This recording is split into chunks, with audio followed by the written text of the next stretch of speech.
Hey there, fireworks brainers. If your ADHD brain usually says fuck no to a workout or some other task, here are 5 weird hacks to help you get started. As you know, I'm an ADHD health coach, and that means that over the years, I've learned quite a few hacks to help both myself and my clients. Let's get started with hack number 1. If you have ADHD, there's a fair chance that you're actually struggling with pathological demand avoidance.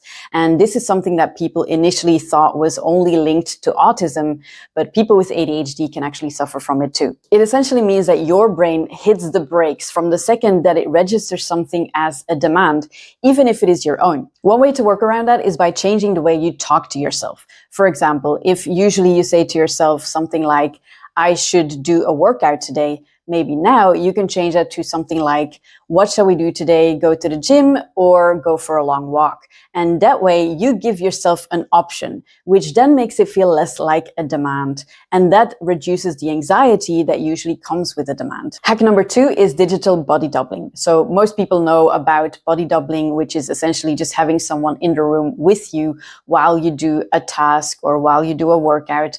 But you can actually do it digitally as well. An example of that is basically just meeting up with a friend over Zoom, and then they work on their stuff, you work on your stuff. Other examples are when you are a member of ADA, you can actually join free body doubling sessions as well. And you can, for example, also work with FocusMate. They also offer a few free digital body doubling sessions. On to hack number 3. As we all know, for somebody with ADHD, it is much easier to do something for somebody else than to do it for ourselves. And this hack actually uses that. The idea is that you treat future you as a totally different person. You can even give this person a totally different name. For example, if my brain is getting in the way of doing my dishes, then I usually say to myself, future Maggie will love having clean dishes. And I know that sounds absolutely fucking batshit crazy, but I promise that it can actually work. Hack number 4 is working with a reward system. The ADHD brain really loves having small, immediate rewards. So you can, of course, always reward yourself immediately after doing a task or doing a workout,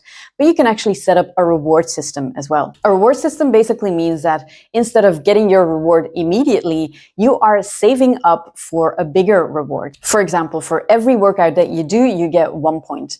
And when you have 30 points, you actually get to buy yourself something that you have been wanting to buy for yourself for a long time. Unlocking that point acts like its own mini reward, and that helps your brain to keep going. Hack number 5 is my most controversial one, and I'm half expecting death threats, but basically it is just to take a rest without your phone. So if you're finding it hard to start on a task and your brain is really not braining at all, it can actually help to just take a break. For example, you go for a walk, or if you're at work, you can go to the kitchen to get yourself a coffee, or you can go to the bathroom or something like that. Whatever it is, don't take your break with your phone, because this way you can actually reset your brain, and that can actually help you to get started on that task. Now, of course, keep in mind that if there's something else in the mix, like fear of failure or perfectionism, these hacks might not work, and you will actually need to work on those causes of procrastination first. Let me know in the comments which one of these hacks you like the most, and subscribe for more ADHD health info.